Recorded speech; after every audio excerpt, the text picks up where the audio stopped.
Did you enjoy the house we bought for you, Mom? My son asked, his voice light, almost casual, as if he were asking about the weather, and for a moment I thought I had misheard him, because I was standing in my small kitchen under a flickering overhead light, holding a chipped ceramic mug, wearing the same cardigan I had owned for nearly 10 years, and nothing about my life looked like it included a second home, let alone a house someone had bought for me. So I turned to him slowly and said, "What house?" And that was the moment everything shifted, not loudly, not dramatically, but in that quiet, unsettling way where you feel something inside you fall out of place, like a picture frame tilting just slightly on the wall, noticeable only if you've been staring at it long enough. And suddenly the air in the room felt different, thicker, like it was holding its breath, and I noticed the way Chloe, my daughter-in-law, froze for half a second before smoothing her expression into that polished smile she wore so well, the kind that never quite reached her eyes, and Daniel blinked, just once, too quickly, before letting out a small laugh that didn't sound like him at all. "The lake house, Mom. I had my assistant handle everything 2 years ago, remember? But I didn't remember, not a single detail, not a phone call, not a letter, not a key, nothing. And I stood there trying to search my mind for something, anything, that might make his words make sense, but all I could think about was the stack of unpaid bills sitting on my kitchen counter, the prescription I had been stretching out for weeks by taking half doses, the old heater that rattled every night like it might finally give out. And I said again, more quietly this time, "Daniel, I never received any house," and the silence that followed wasn't empty, it was full, heavy with something I couldn't name yet, something that pressed against my chest and made it harder to breathe, and I watched as Chloe reached up to adjust her hair, a small, practiced motion, but her fingers trembled just enough for me to notice, and Daniel's smile faded, just a fraction, before he looked at her instead of me, and that was when a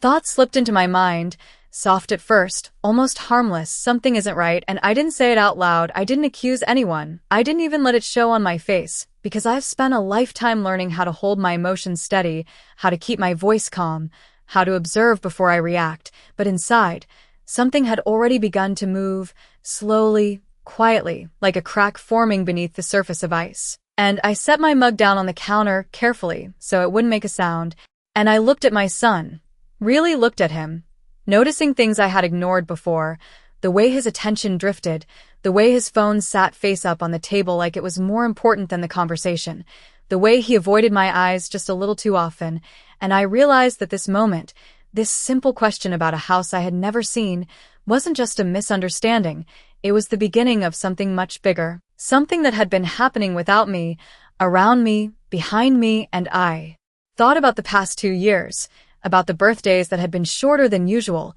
the holidays that felt rushed, the phone calls that ended just a little too quickly, and all the times I told myself it was just life, just people being busy, just the natural distance that comes with time. But now those memories didn't feel innocent anymore. They felt like pieces, scattered pieces of something I hadn't yet put together. And I stood there in my dim kitchen, with the hum of the refrigerator filling the silence, and I realized, for the first time, that real trust can make you blind, because you don't look for what you don't expect to find, and I had trusted them, completely, without question, without hesitation, and as I looked at Daniel and Chloe standing there, exchanging a glance they thought I didn't notice, I felt that quiet crack inside me widen just a little more, and I knew, without fully understanding how or why yet, that I needed to start paying attention. I did not ask any more questions that evening, not because I did not want answers, but because something inside me told me that asking too soon would only close doors that had just begun to open, so I nodded slowly, as if I were the one who had forgotten, as if I were the one who needed time to remember, and I said, "Maybe I just overlooked it," even though I knew that was not true, because you do not overlook something like a house, you do not forget keys, paperwork, signatures, taxes, addresses, and yet Daniel seemed relieved by my response, almost too relieved, and Chloe smiled again, softer this time, like she was smoothing over a wrinkle in a fabric she had been carefully arranging for years, and we moved on, or at least they did, talking about their upcoming trip, about renovations, about things that belonged to a life far removed from mine, while I stood there listening, nodding when appropriate, but no longer truly part of the conversation, because my mind had already stepped away, already begun to retrace the past with a new lens, and later that night, after they left, after the sound of their car faded down the street, I sat alone at my kitchen table, with only the dim light above me and the quiet hum of the refrigerator, and I stared at the surface of the table as if it might hold answers, as if the grain of the wood could tell me where I had gone wrong, or when, or how, and I thought about the past 2 years in pieces, small moments that once seemed harmless now taking on a different weight, like the time Daniel insisted on handling all my paperwork because he said it would be easier for me, or when Chloe offered to organize my mail during one of her visits, smiling kindly as she sorted through envelopes before I even had a chance to look at them, or the way Daniel had asked for copies of my identification for what he called routine documentation, and I had given it to him without hesitation because he was my son, because I trusted him, because I never imagined there would be a reason not to, and I leaned back in my chair slowly, feeling the stiffness in my joints, feeling the quiet ache that comes with age, but also something sharper now. Something more alert, and I whispered to myself, barely audible, "What did you do, Daniel?" Not as an accusation, not yet, but as a question that needed an answer, and I reached for the stack of papers on my counter, bills, notices, statements, things I had been managing on my own for as long as I could remember, and I began to go through them one by one, carefully, deliberately looking for anything unusual, anything that might connect to what he had said earlier, but everything looked the same numbers, the same overdue reminders, the same reality I had been living in, and that only made the confusion deeper because if there had been money, if there had been a house, if there had been anything at all, where had it gone, and why had I never seen a trace of it? And I stood up slowly, walking to the small desk by the window where I kept my checkbook, my records, everything I needed to stay organized, and I flipped through pages of transactions, months and months of them, each one telling the same story. A careful balance, a constant effort to make ends meet, nothing extra, nothing hidden, nothing that suggested I had ever received anything beyond what I had earned or saved myself, and I felt that quiet crack inside me widen just a little more, not breaking, not yet, but shifting, adjusting, forcing me to see things I had not allowed myself to see before, and I thought about Chloe again, about the way her eyes had flickered when Daniel asked that question, about the way she had stayed silent, letting him speak, letting him lead, and I wondered how long it had been happening, how long they had been planning, how long I had been standing in the middle of something I did not even know existed. And I walked back to the kitchen, pouring myself a glass of water, my hands steady despite the thoughts racing through my mind, because I have learned that panic does not solve anything, that rushing leads to mistakes, and if there was something here, something real, something deliberate, then I needed to approach it carefully, patiently, the way you approach something fragile but dangerous at the same time, and I took a slow sip, letting the silence settle around me again, but this time it felt different. Not empty, not lonely, but charged, like the air before a storm, and I realized that whatever had been done, whatever had been hidden, it had not happened overnight. It had been built, piece by piece, decision by decision, while I was living my life, trusting the people I loved, and that realization did not make me angry, not yet. It made me focused because anger clouds judgment, and right now I needed clarity more than anything, and I set the glass down, straightening my shoulders slightly, feeling something inside me shift from confusion into intention. And I said quietly, more firmly this time, "I will find out," not as a threat, not as a promise to anyone else, but as a commitment to myself, because for the first time in a very long time, I understood that the truth was not going to be handed to me. It was something I was going to have to uncover, slowly, carefully, and without letting them know that I was even looking. The next morning I woke earlier than usual, not because I had to, but because my mind would not let me rest, and as the first pale light filtered through the thin curtains in my bedroom, I lay there staring at the ceiling, replaying every word from the night before, every glance, every pause, every silence that now felt louder than anything that had actually been said, and I realized something simple but undeniable. People do not hesitate unless they have something to hide, and that thought stayed with me as I slowly got out of bed, my joints stiff, my steps measured, moving through my small house with a quiet awareness that had not been there before, like I was seeing everything through sharper eyes,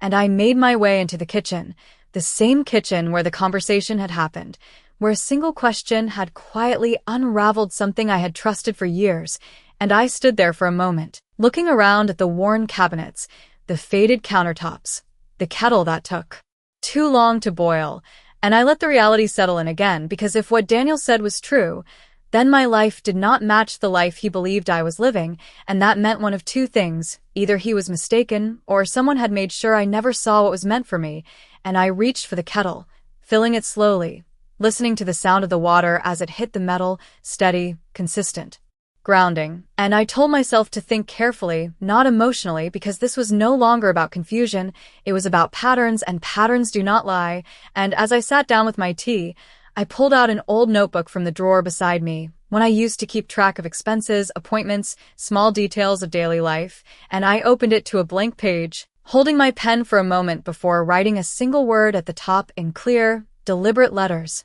Timeline. And I paused, letting that word settle, because if something had been happening behind my back, then it had started somewhere, it had grown over time, and it had left traces, even if I had not noticed them before. And I began with what I knew. 2 years ago, Daniel mentioned arranging something for me, something related to my birthday, something he had insisted on handling himself. And I remembered how proud he had sounded at the time, how I had smiled and told him he did not need to do anything, and how he had insisted anyway, saying, "I want to take care of you, Mom." And at the time, that had felt like love, like gratitude, like the natural role of a son who had become successful and wanted to give back. But now it felt different. Now it felt like the beginning of something I had misunderstood, and I wrote it down carefully, noting the month, the season, the small details that might matter later. And then I moved forward, recalling visits, phone calls, conversations that once blended together, but now stood out in sharper contrast, like the time Chloe suggested consolidating my documents so everything would be easier to manage,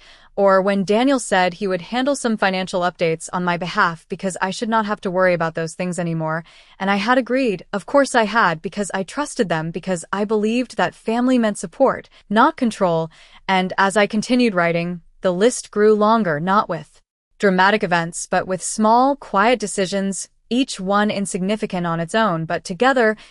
they formed something else, something structured, something intentional, and I felt a slow tightening in my chest, not panic, not fear, but recognition. The kind that comes when you begin to see a picture forming out of scattered pieces. And I set the pen down for a moment, pressing my fingers lightly against the paper as if to steady myself, and I whispered, almost without realizing it, "This was planned." And the words did not feel exaggerated. They did not feel emotional. They felt accurate. And I leaned back in my chair, staring at the notebook, at the timeline I had begun to build. And I understood that this was only the beginning, that I did not have all the answers yet, but I had something more important, direction, and I knew what I needed to do next. Not confront, not accuse, not yet, but observe more closely, listen more carefully, and most importantly, verify, because assumptions would only lead me in circles, and I needed facts, real, undeniable facts. And I stood up slowly, moving toward the small filing cabinet in the corner of the room, the one I had not opened in months, maybe longer, and I knelt down, pulling the drawer open with a soft metallic sound, revealing folders neatly arranged, each labeled in my own handwriting, and I began to go through them one by one, checking dates, statements, anything that might connect to what Daniel had said. And at first, everything looked ordinary, routine, predictable, but then I noticed something small, almost too small to matter, a gap. A missing sequence in a set of bank statements from around the same time Daniel claimed to have arranged everything, and I paused, holding the papers in my hands, feeling the weight of that absence, because sometimes what is missing tells you more than what is present. And I looked at the empty space where those documents should have been, and I felt that quiet certainty settle deeper inside me. Not loud, not overwhelming, but steady. Something had been removed, something I was not meant to see, and I closed the drawer slowly, standing up with more care than before, because now the situation was no longer just confusing, it was deliberate. And as I walked back to the kitchen, placing the papers neatly on the table, I realized that the next time I saw Daniel and Chloe, I would not be the same woman who stood there asking, "What house?" Because now, I was watching, and they did not know it yet. That afternoon I did something I had not done in a very long time. I left the house with a purpose that had nothing to do with groceries or errands or routine, and as I stepped outside into the pale daylight, the air felt different against my skin, sharper somehow, like I was stepping into a version of my life that had been waiting quietly for me to notice it, and I locked the door behind me with steady hands, slipping the key into my purse before walking down the short path to the street, my steps slow but deliberate, because I knew exactly where I needed to go, even if I had not admitted it to myself until that moment. And as I drove through familiar streets, passing places I had known for years, I found myself remembering things I had not thought about in a long time, like the small bank branch Daniel once insisted I use because it was more convenient.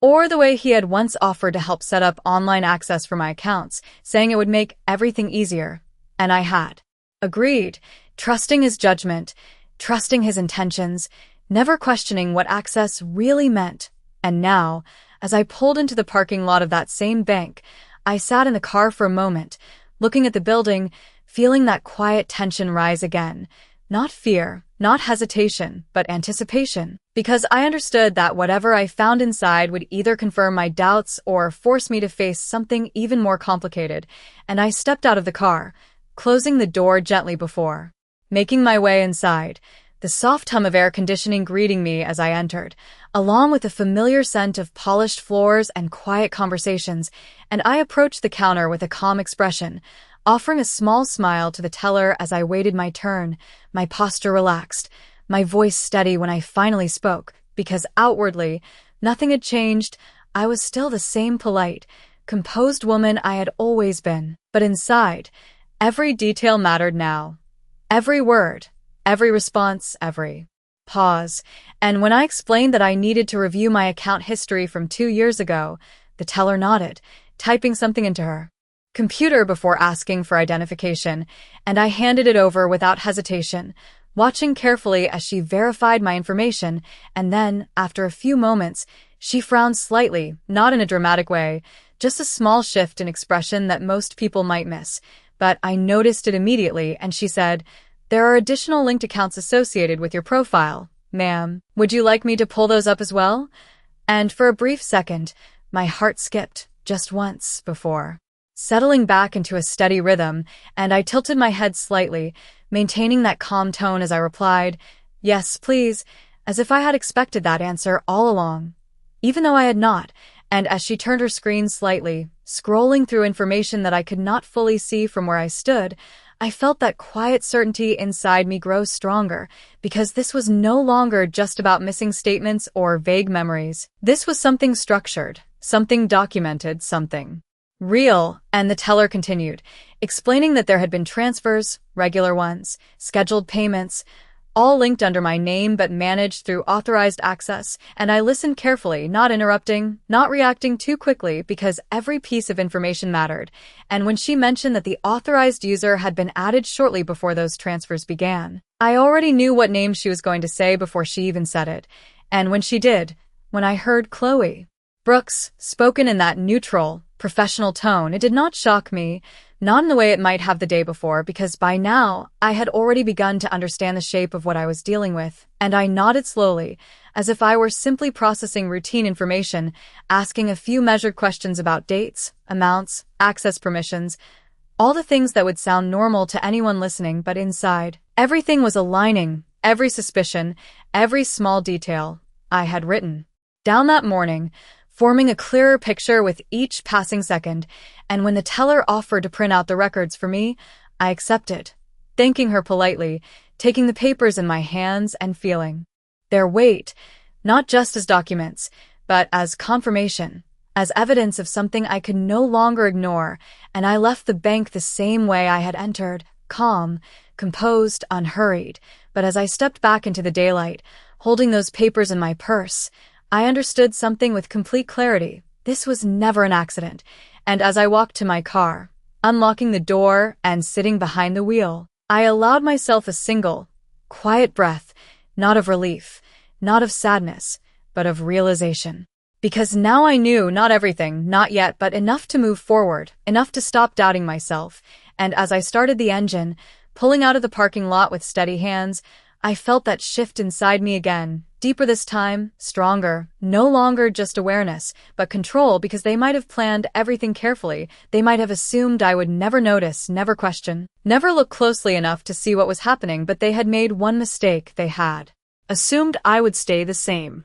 I did not look at the papers again until I got home. Not because I was avoiding them, but because I wanted to read them where everything was quiet, where nothing could interrupt the way my mind needed to work. And as I stepped back into my house, closing the door behind me, the familiar stillness greeted me again, but this time it did not feel the same. It felt smaller, as if the walls themselves were holding secrets I had not yet uncovered, and I walked straight to the kitchen table, placing my purse down carefully before taking out the documents and laying them flat in front of me, smoothing the edges with my hands as if that would somehow make the information easier to process. And for a moment, I just looked at them, not reading, just observing, letting myself settle into the reality that these pages represented, because once I started, there would be no going back to not knowing. And I took a slow breath before lowering my eyes to the first line, scanning each detail with precision, names, dates, account numbers, transfer amounts,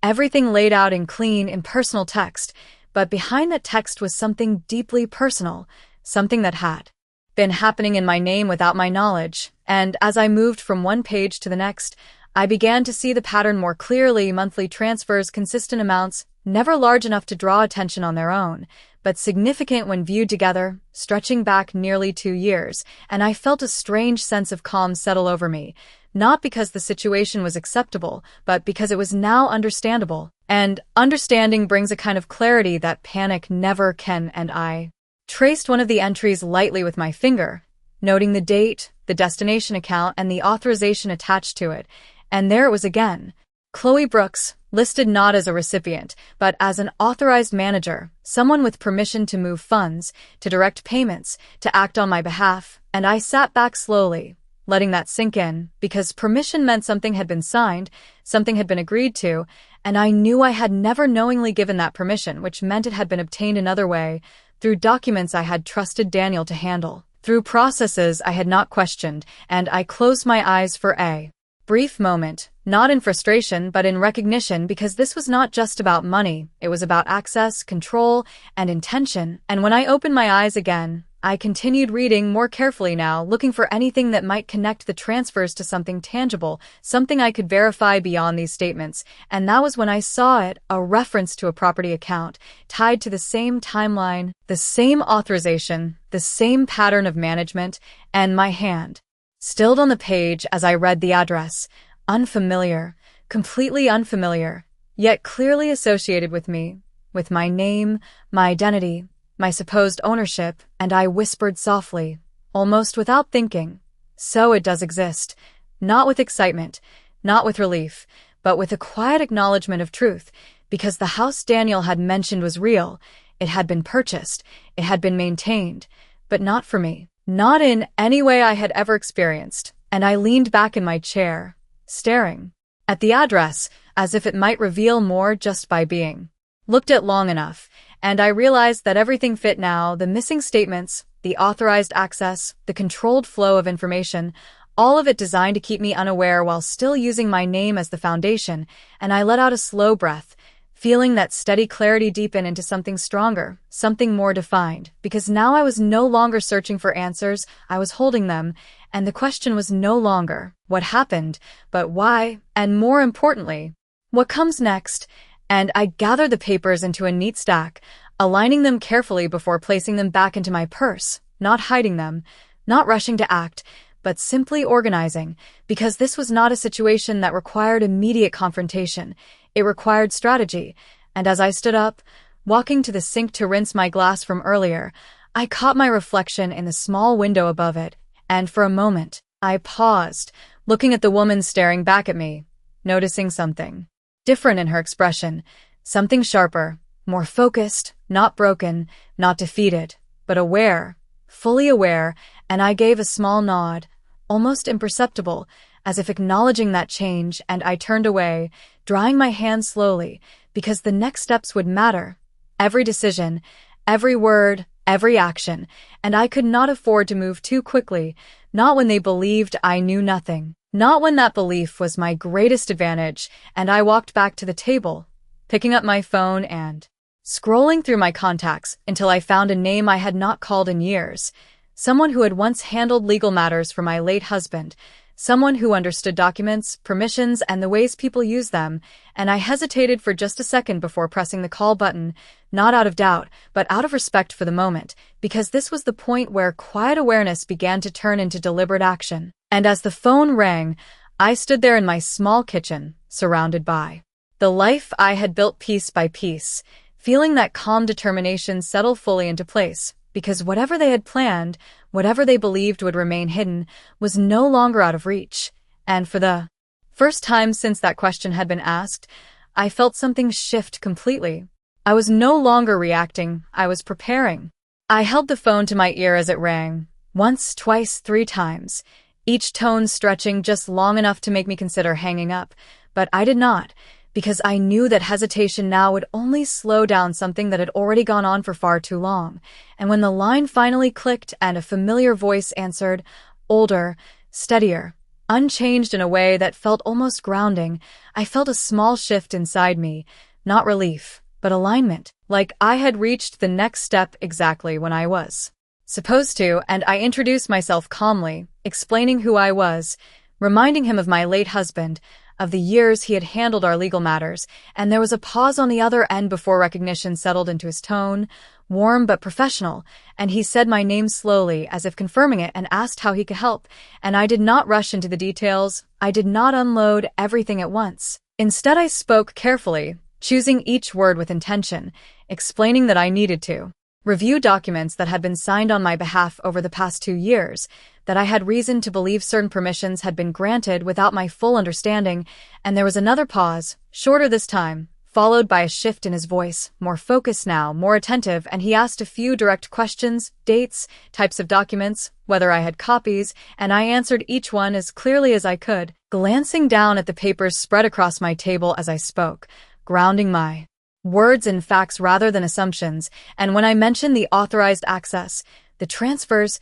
the property tied to my name, there was a subtle change in his tone, not alarm, not surprise, but recognition, as if he had seen something like this before, and he said quietly, "We should take a closer look at everything," and I nodded, even though he could not see me, because I had already come to the same conclusion, and we arranged to meet the following morning at his office, a place I had not visited in years, a place tied to a different chapter of my life, when things were simpler, when trust had not yet been tested in this way, and after I hung up, I stood there for a moment, the phone still in my hand, letting the silence return, but now it felt different again, less uncertain, more purposeful, like the space around me had shifted to accommodate what was coming next, and I gathered the documents once more, placing them neatly into a folder this time, not just stacking them, but organizing them in a way that made sense, chronological, clear, accessible, because I knew that details would matter, that clarity would matter,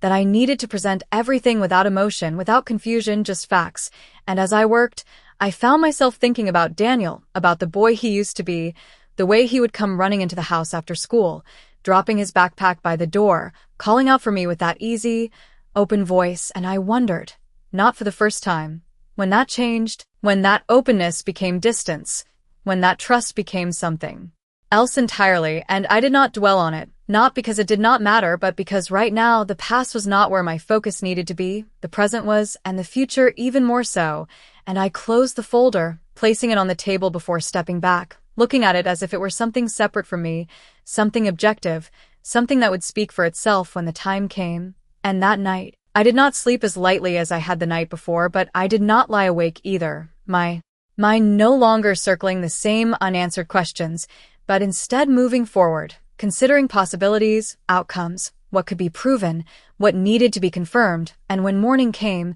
the light filtering through my curtains felt different again, brighter, more defined, and I dressed with care, choosing clothes that were simple but presentable, not because appearances mattered to me in the way they once might have, but because I understood that how you present yourself can influence how seriously you are taken, and I needed to be taken seriously. And as I drove to the office, the street seemed both familiar and distant, like I was moving through a version of my life that had shifted. slightly off its original path, and when I arrived, parking my car and stepping out into the cool morning air, I felt that steady calm settle over me once more, the kind that comes not from ignorance, but from preparation, and I walked inside, greeted by the quiet professionalism of the space, the muted colors, the soft sounds of papers being handled, voices kept low, and when I saw him, standing near the doorway of his office, older now but still composed, still attentive, I felt that alignment again, that sense that I was exactly where I needed to be, and we sat down across from each other, the folder between us, and as I opened it, sliding the documents toward him, I did not speak immediately. I let the papers speak first, let the facts lay themselves out, and he began to review them carefully, his eyes moving from one line to the next, his expression controlled. But I noticed the small changes, the slight tightening around his eyes, the way he paused on certain entries. And after several minutes, he set one of the pages down and looked up at me, not with confusion, not with doubt, but with clarity, and he said, "These permissions should not have been granted without direct confirmation from you." And I held his gaze, steady, composed, and replied simply, "They were not." And in that moment, everything shifted again, because now it was no longer just my understanding. It was validated, supported, grounded in something beyond my own perspective, and he nodded, slowly, leaning back in his chair as he considered the information in front of him, and then he said, "There are steps we can take," and I listened, not interrupting, absorbing each option, each possibility, each path forward, and as he spoke, outlining what could be done, how access could be reviewed, how ownership could be clarified, how actions could be taken without immediate confrontation. I felt that sense of control deepen, solidify, because this was no longer a question of whether something had happened, it was a matter of how to respond to it, and when I left his office later that morning, the folder once again in my hands, I understood something with complete certainty. Whatever they had planned was about to be challenged in ways they had not anticipated. On the drive home, I did not turn on the radio, I did not reach for my phone, I did not distract myself in any way, because for the first time in a long time I wanted to hear my own thoughts clearly, without interruption, and they came to me not in a rush, not in chaos, but in a steady, deliberate flow, one decision after another,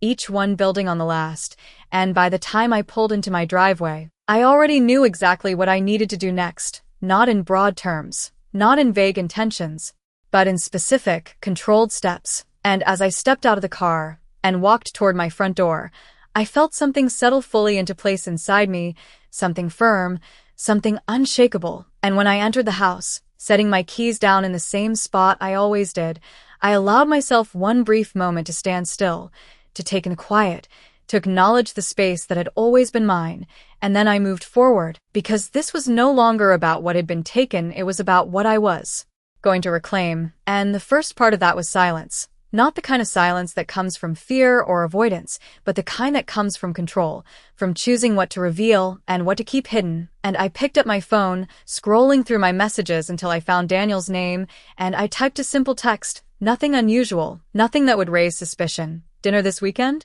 I would love to see you both." And I paused for a moment before sending it, not because I was unsure, but because I understood the weight of what I was setting in motion, and then I pressed send, placing the phone back on the table, as if it were just another ordinary action in an ordinary day, and within minutes, the reply came, quick, casual, exactly as I expected. "Of course, Mom, we will be there." Followed by a short message from Chloe, warm, polite, carefully worded, and I smiled slightly, not out of happiness, but out of recognition, because everything was proceeding exactly as it should, and over the next 2 days, I maintained that same calm rhythm, going about my routine as if nothing had changed, watering the plants, organizing the pantry, taking short walks in the afternoon light, each movement steady,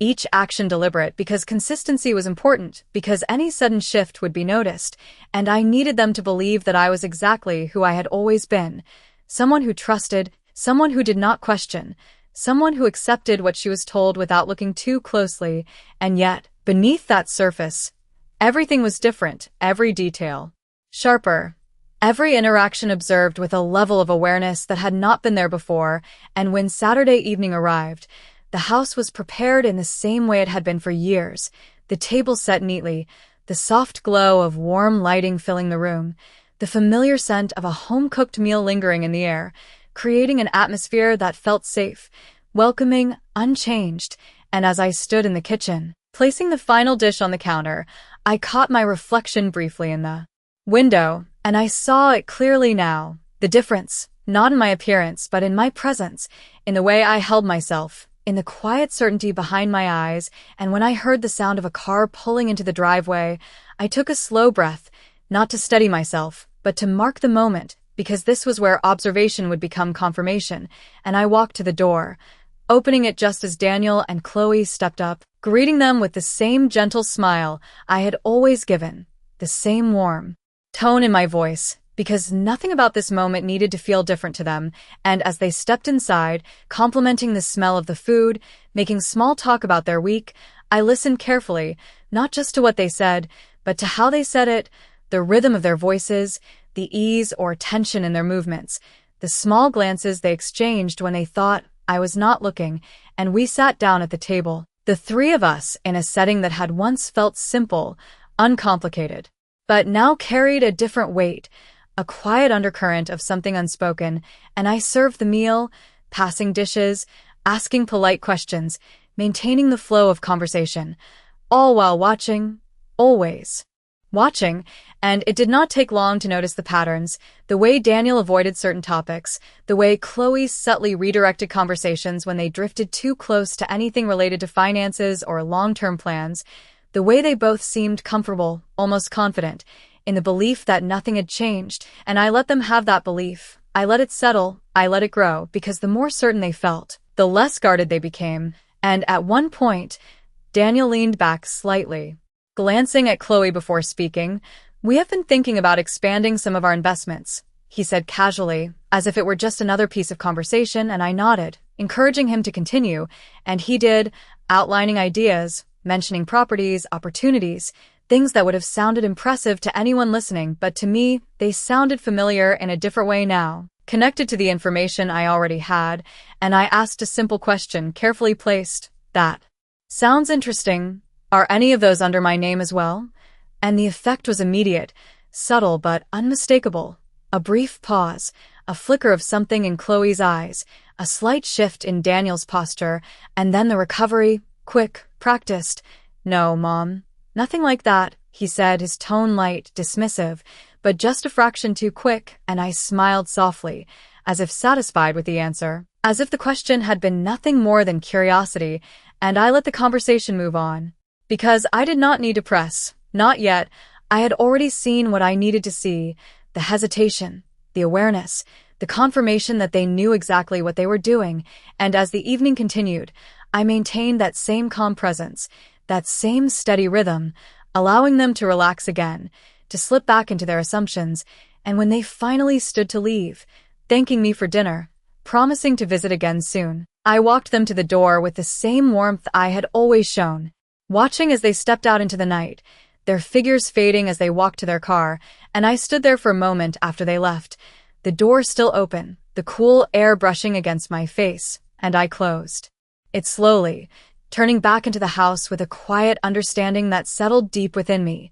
They still believed I did not know, and that belief was about to become their greatest mistake. After the door closed that night, I did not clean the table right away. I did not rush to clear the plates or wipe down the counters like I normally would. Instead, I stood there in the soft, fading light of the dining room, letting the silence settle again. But this time it felt controlled, intentional, like a space I had chosen rather than one that had been forced upon me. And I replayed every moment of the evening carefully, not emotionally, not with anger or disappointment, but with precision, like reviewing a conversation for details that might otherwise be missed. And what stood out was not what they said, but how they reacted, the hesitation, the quick deflections, the way Daniel answered just a fraction too fast, the way Chloe's eyes shifted before she smiled. And I nodded slightly to myself, because confirmation does not always come in loud declarations. Sometimes it comes in those quiet, almost invisible cracks.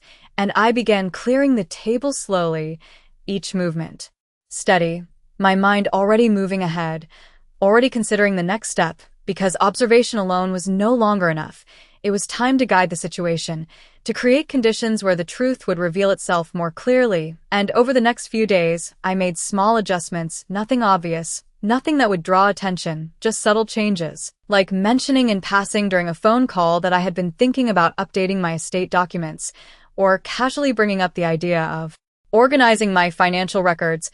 always in a tone that suggested curiosity rather than concern. And each time, I listened carefully to their responses, noting the slight tension that crept into Daniel's voice, the way Chloe would interject with reassuring words that felt just a little too polished, too prepared, as if she had already considered these conversations before they happened, and that only confirmed what I already knew. They were not reacting in the moment. They were maintaining something that had been constructed long before I ever noticed. And one afternoon, as I sat by the window with a cup of tea, watching the late sunlight stretch across the floor, I made a decision, not impulsively, not emotionally, but with the kind of clarity that comes when all the pieces are finally visible. I would give them an opportunity, not to confess, but to act, to reveal their intentions without realizing it. And to do that, I needed to create a situation that would require them to make a choice. And that evening, I called Daniel again, my voice calm, steady, as I told him I had been reviewing some old documents and was considering making updates,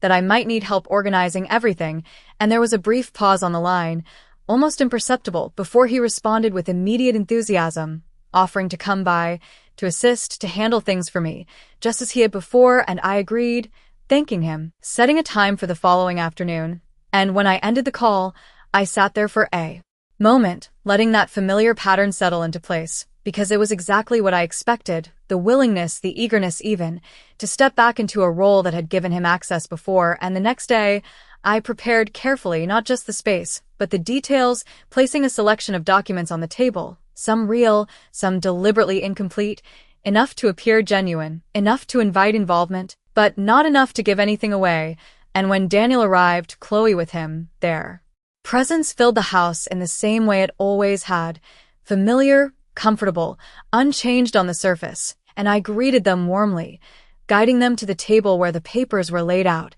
explaining that I felt it was time to get everything in order, to ensure that nothing was left unclear for the future. And I watched as Daniel's eyes moved over the documents, his expression focused, attentive, while Chloe stood slightly behind him, observing, calculating, her presence quiet but unmistakably active. And as we began going through the papers, I asked simple questions, nothing direct, nothing confrontational, just enough to keep the conversation moving, to allow them to take the lead, and they did, stepping into the roles they had already defined for themselves, Daniel explaining processes, Chloe offering suggestions, both of them guiding the conversation in subtle ways, and I followed, not passively but deliberately, allowing them to reveal how comfortable they were with this dynamic, how natural it felt for them to manage things on my behalf. And at one point, Daniel reached for a document, scanning it quickly before saying, "We should probably consolidate some of these accounts, make things easier to track." And I nodded slowly, as if considering the idea, before asking, "And how would we do that?" And he explained, outlining steps that sounded efficient, reasonable, even helpful. But beneath those words, I could hear something else, the continuation of a pattern that had already been established, and I let him finish, thanking him for the suggestion. And then I leaned back slightly in my chair, looking at both of them with a calm, steady gaze, and I said almost casually, "I met with someone yesterday to review everything, and the effect was immediate, subtle but unmistakable, a flicker of tension, a brief stillness, and then the recovery." Chloe's voice light, curious. "Oh, who did you see?" And I held her gaze for just a moment before answering, "An attorney." And this time the silence that followed was different, not empty, not neutral, but charged, and I could see it clearly now, the shift, the awareness, the realization that something had changed, that the situation was no longer as controlled as they believed. And I did not press further, I did not explain. I simply let that information exist in the space between us, allowing them to process it in their own way. Because sometimes the most powerful move is not to confront, but to reveal just enough to make the other side uncertain. And as the afternoon continued, their behavior changed, not dramatically, but enough for me to see it. The increased caution, the careful choice of words, the subtle attempts to redirect the conversation away from anything too specific, and I observed it all quietly, absorbing every detail, because now, the balance had shifted, not completely, but enough to change the direction of what was coming next, and when they finally left, their smile still in place, but their composure just slightly altered, I closed the door behind them and stood there for a moment, feeling that calm certainty settle deeper than before, because the plan they had built relied on one thing above all else, my ignorance, and now that was gone. The next few days passed quietly, but it was not the kind of quiet I had known before. It was not empty or uncertain. It was deliberate, controlled, like a pause held between two moments that were about to collide, and I used that time carefully, not to confront, not to reveal, but to finalize what needed to be done. Meeting once more with the attorney, reviewing every document in detail, confirming every permission, every transfer, every connection that had been made without my true consent. And step by step, piece by piece, everything was corrected, access was removed, ownership was clarified, protections were put in place,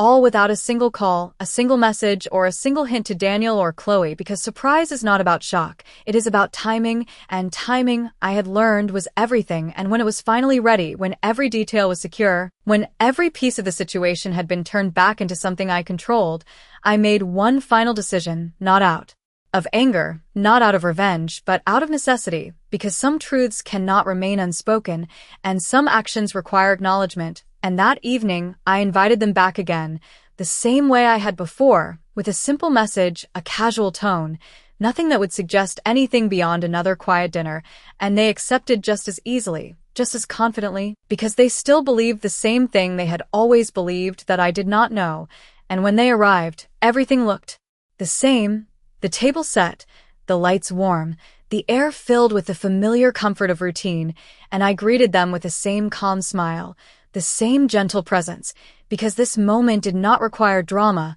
it required clarity, and we sat down together, the three of us, just as we had before, and for a while, the conversation followed. The same pattern, small talk, polite exchanges, the kind of surface-level connection that hides more than it reveals, and I let it continue, not rushing, not interrupting, because what I was about to say did not need to be forced into the moment. It needed to arrive naturally, and eventually, when the conversation slowed, when there was a brief pause between topics, I set my fork down carefully, placing it beside my plate, and I looked at them both, not with anger, not with accusation, but with a steady, unwavering calm, and I said, I went to see the property. And for a second, there was no reaction, not because they had not heard me, but because they were processing what that meant. And then I saw it, the shift, the realization, the sudden awareness that something had changed in a way they had not anticipated, and Daniel blinked, his expression tightening just slightly, while Chloe's posture straightened, her composure still intact but no longer effortless, and I continued, my voice even measured, the house, the one that was purchased under my name, and I let the words settle. I let them exist fully in the space between us, and the silence that followed was not empty, it was heavy, filled with everything that had not been said until now, and Daniel was the first to respond, his voice careful, controlled. Mom, I think there might be some confusion, but I raised my hand gently, not to silence him, but to pause the moment, to make it clear that this was not a conversation that could be redirected, and I reached beside me,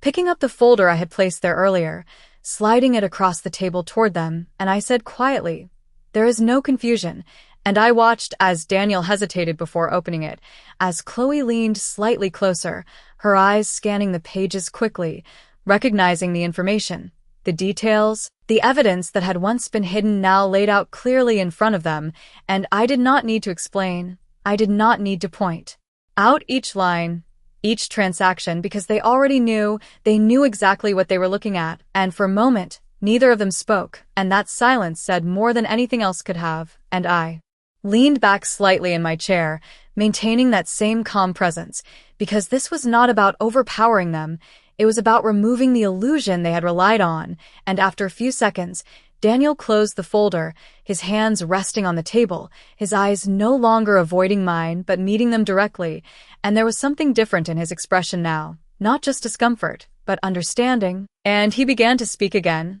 Slower this time. We were trying to help, he said, and I listened, not interrupting, because I wanted to hear how he would explain it, how he would justify what had been done, and he continued, talking about managing things, about making decisions, about believing it was for the best, and Chloe added her voice as well, calm, composed, reinforcing his words, but none of it changed what had already been established. And when they finished, when their explanations settled into the quiet space of the room, I nodded once, acknowledging that they had spoken. And then I said, softly but clearly, helping does not mean taking control without telling me, and I let that statement stand on its own, simple, direct, undeniable, and I could see the weight of it land, not as an attack, but as a truth that could not be argued. And I continued, my tone unchanged. Everything has been corrected. And this time, the reaction was immediate, a flicker of surprise, of realization, because they understood what that meant, that the access was gone, that the structure they had built no longer existed in the way they had intended. And I added, from now on, anything that involves my name, my accounts, my property will involve me. And I held their gaze, not challenging, not threatening, but certain, and the room fell into silence again. But this time, it was different, not heavy with hidden truths, but clear, defined, resolved, and after a moment, I picked up my fork again, as if the conversation had reached its natural conclusion, as if there was nothing more that needed to be said, because there was not. The facts had been presented, the boundaries had been set, and whatever they chose to do with that was now entirely up to them. And as the evening continued, quieter, more restrained, I felt something settle fully into place inside me. Not relief, not victory, but balance, because for the first time in a long time, everything was exactly where it needed to be, and when they eventually left, their goodbyes more measured, their expressions more thoughtful, I closed the door behind them and stood there for a moment, the quiet returning once again, but now it felt different, not like something was missing, but like something had been restored, and I turned back into my home, walking slowly through the familiar space, knowing with complete certainty that I would never overlook the details again.